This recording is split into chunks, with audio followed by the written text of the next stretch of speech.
Students, welcome back to my channel. ये है आपका favourite channel Phi Academia. Okay बच्चों, आप लोगों को पता है कि हम लोगों ने केमिकल बॉन्डिंग जो है वो फिनिश कर लिया है।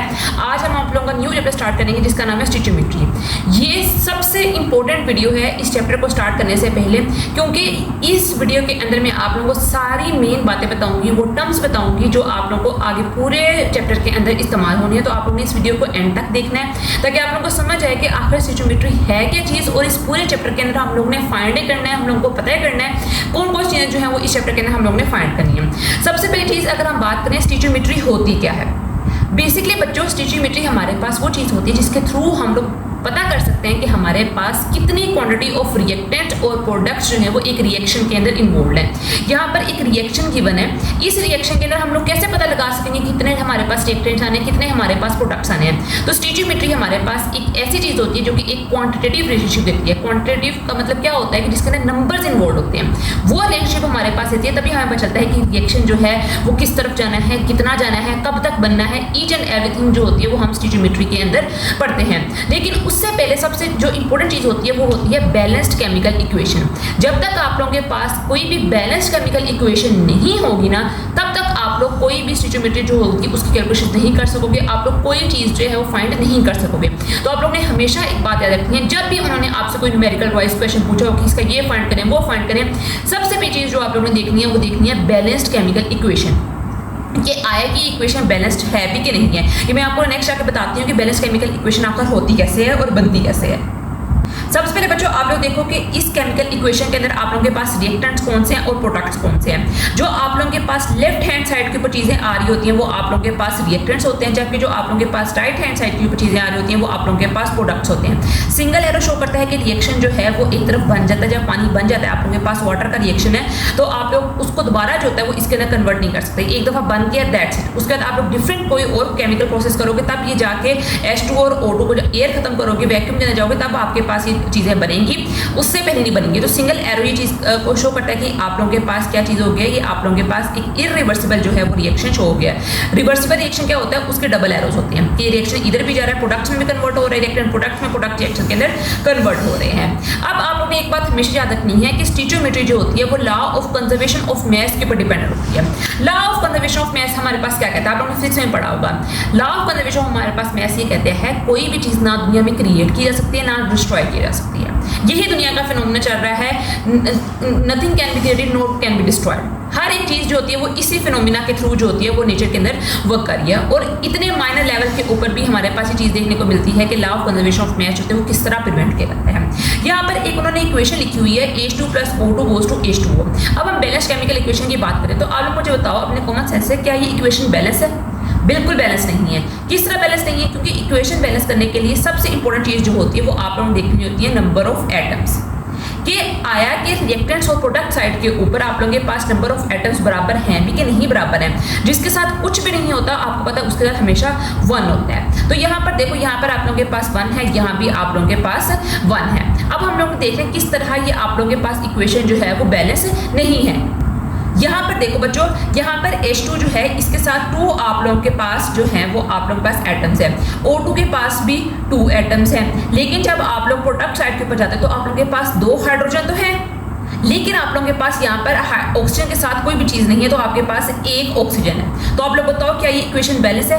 नो, ये इक्वेशन बैलेंस नहीं है, क्योंकि आप लोगों के पास रिएक्टेंट्स और प्रोडक्ट साइड के ऊपर सेम नंबर ऑफ एटम जो होने जरूरी है।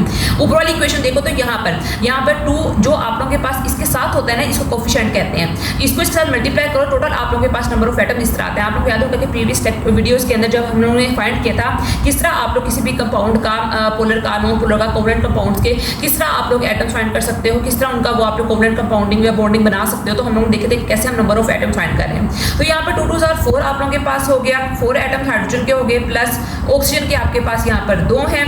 गोज टू प्रोडक्ट के देखो तो 2 2 4 4 हो गया आप लोगों के पास हाइड्रोजन के और 2 ऑक्सीजन के हो गए। तो ये देखो, अब आप लोगों के पास एक बैलेंस्ड केमिकल इक्वेशन जो होती है वो इस तरह इस सूरत के अंदर नजर आती है। तो ये जो चीज़ें होती हैं ये आप लोगों के पास क्या कहती हैं कि आपके पास इक्वेशन जो होती है वो जरूरी होना चाहिए, वो क्या होना चाहिए, वो बैलेंस होना चाहिए। तो ये जो बिग नंबर्स आप लोगों के साथ नजर आ रहे हैं, 2 है या फिर 1 है, ये आप लोगों के पास क्या होता है, ये कहते हैं कोएफिशिएंट्स। ये कोएफिशिएंट्स होते हैं जो कि हमें बताते हैं कितने नंबर ऑफ मोल्स होंगे वो आप लोगों के पास आगे बनेंगे। आगे जो चीज़ तो आती है सेकंड नंबर को आती है आप लोगों के पास स्टोइचियोमेट्रिक रेशियो।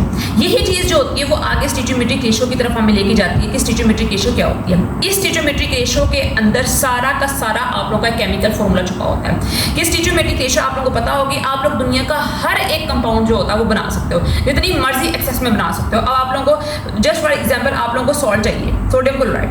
अब हमें चाहिए कि हमें इसको 100 किलोग्राम जो है वो हम लोग ने सोडियम क्लोराइड के बनाने हैं। तो अगर आप लोग इसकी स्टोइचियोमेट्रिक रेशियो पता होगी तो आप लोग 100 किलोग्राम या 200 किलोग्राम जितनी मर्जी आप लोग ने इसकी क्वांटिटी को इंक्रीज करना हो तो आप लोग इसको बना सकते हो। तो इसको कहा जाता है स्टोइचियोमेट्रिक रेशियो। ये हमें पता चलती है अपनी बैलेंस्ड केमिकल इक्वेशन से।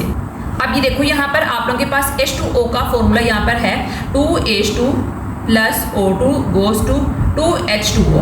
अगर आप लोग इसकी स्टोइचियोमेट्रिक देखो तो आप लोगों को किस तरह आएगी, मैंने आपको बताया नंबर ऑफ कोएफिशिएंट से आएगी।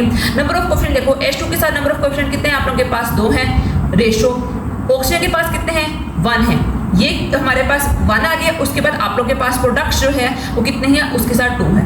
ये आप लोगों के पास स्टोइचियोमेट्रिक रेशियो है। वाटर की स्टोइचियोमेट्रिक रेशियो आप लोगों के पास ये होती है 2:1:2। इसका मतलब क्या है कि अगर आप लोगों के पास 2 हाइड्रोजन के एटम्स होंगे, ये समझ लो आप लोग 2 मोल्स होंगे, 4 एटम्स होंगे इसके, एक आप लोगों के पास जो होगा वो ऑक्सीजन का होगा, तो आप लोगों के पास वाटर के मॉलिक्यूल्स जो होंगे वो 2 मोल्स ऑफ वाटर जो होंगे वो बन जाएंगे। मोल्स के कॉन्सेप्ट के अंदर हम लोग इसको जरा डिटेल से एक्सप्लेन करती हूँ मैं आप लोग, ताकि आप लोगों को समझ आ जाए। अब अच्छा मोल की बात करते हैं। आप लोग इतना समझ लो कि स्टोइचियोमेट्री का जो हार्ट है ना वो मोल है।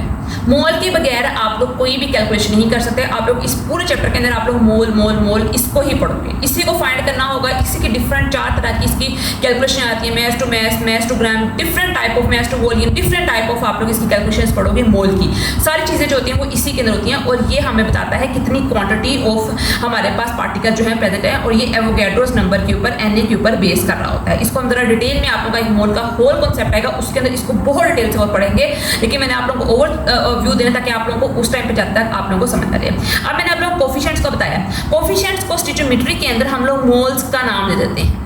अब यहाँ पर देखो, यहाँ पर 2H2O है, तो इसका मतलब क्या है कि 2 मोल्स ऑफ हाइड्रोजन आप लोगों के पास है, 2 moles of H2O, 1 mole of O2 और 2 मोल्स ऑफ वाटर। तो यही उन्होंने चीज़ हमें यहाँ पे एक्सप्लेन की हुई है कि आपके पास जब 2 मोल्स ऑफ H2 होता है या 1 मोल ऑफ O2 होता है तो आप लोगों के पास 2 मोल्स ऑफ वाटर बनते हैं। तो आप लोग इस तरह भी कह सकते हो कि 1 मोल ऑफ वाटर चाहिए होता है 2 मोल्स ऑफ वाटर बनाने के लिए, ऑक्सीजन चाहिए होती है 2 मोल्स ऑफ वाटर बनाने के लिए, 2 मोल्स ऑफ हाइड्रोजन चाहिए होती है 2 मोल्स ऑफ वाटर बनाने के लिए। तो यही रेशो जो है, इसी रेशो से आप लोग अपनी जो वाटर की फॉर्म है, डिफरेंट टाइप ऑफ फॉर्म्स होती हैं वो एग्जिस्ट करवा सकते हो, बना सकते हो।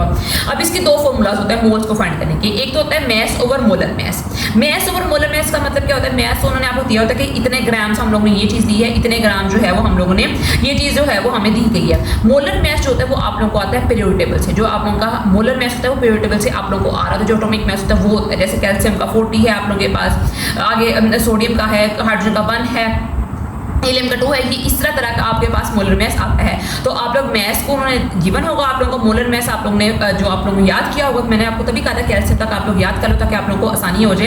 कैल्शियम 40 तक आप लोगों के यही मेन एलिमेंट्स होंगे वो आएंगे। तो आप लोग इसके अंदर पुट करोगे वैल्यूज, तो आप लोगों को मोल्स होंगे वो कैलकुलेट करने आ जाएंगे। अब आता है एक दूसरा मेथड जिसको कहते हैं रेशो मेथड। रेशो मेथड जो होता है वो ज़्यादातर उस चीज़ के लिए सक्सेसफुल होता है जो कि आप लोगों को एमडी कैट के अंदर न्यूमेरिकल्स के क्वेश्चन आते हैं। उनके अंदर आप लोग इतना बड़ा प्रोसीजर नहीं कर सकते। उसके अंदर सबसे छोटा कॉन्सेप्ट जो होता है वो ये लगता है, क्योंकि मैंने भी जब दिया था तब मैंने भी इस तरह के कॉन्सेप्ट्स लगाए थे छोटे छोटे। वहाँ पर इतना टाइम नहीं होता कि आप लोग पूरी कैलकुलेशंस करो। वहाँ पर आप लोगों ने करना होता है छोटे टाइम के अंदर आप लोगों ने अपना आंसर जो होता है वो एक्यूरेट लेकर आना होता है। तो इसका रेशो मेथड क्या होता है ये, अब इसको मैं आपको समझाती हूँ कि इसका मतलब क्या होता है। यहाँ पर देखो, यहाँ पर एक चीज़ पर आप लोगों को गिवन लिखोगे और दूसरी चीज़ पर आप लोगों का रिक्वायर्ड होगा।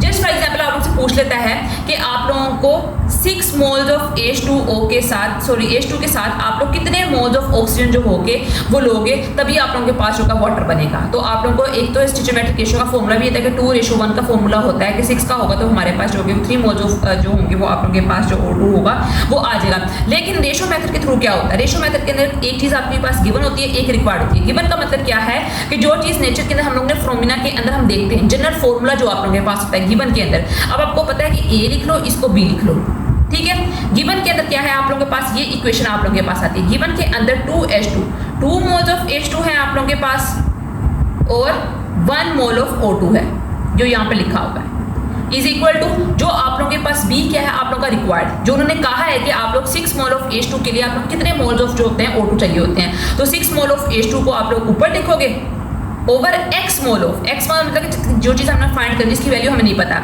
X moles of O2।